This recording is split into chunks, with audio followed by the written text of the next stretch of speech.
tungod sa inyo ha. Tabani kong desisyon kung angay bagyod ni siya. Mga kahigalaan! Nakibugno ko sa among silingan! Sa rason nga ila kong giabusaran. Duha ka magpartner ila kong gitabangan. Naglalis me og nauli sa pugnuan. Ila kong gipablatter sa kapulisan. Og gireklamo ko sa iyang amo nga among kapitan. Kay lagi, daghan kuno kayo siya kinarwasan.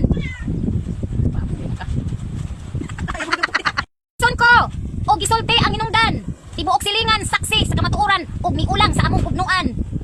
Ihusay mi sa among kapitan.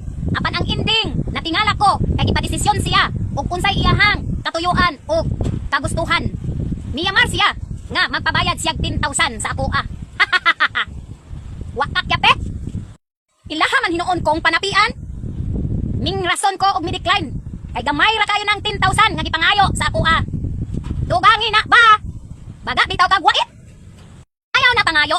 Kay nagunita naman kaha ng bulawan nga inyong gikalutan. Ako'y tagai. Bayad sa balas nga inyong gibudbod sa dalan. Kamoy hinungdan nga nauli sa tarian. Unya kung kamoy padesisyonon, fair play ba ang labanan? Isip-isip. Mga higala, atong atang-atangan ang sunod namong panag-atubang. Sa lupon among pagat-hisgutan. Kung angayan bagyod siyang tagaan og 10,000 tungod kay daghan kuno siya kinarwasan. Hala ka oy, dugangan na to be. Laplap nagwait.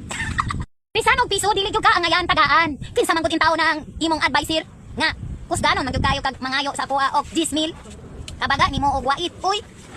Wala man ka nabukol, wala ka napiang, wa ka nabakol, wa ka nabuta.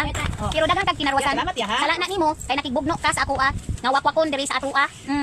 Nya, nakoy angayan tagaan og 10,000.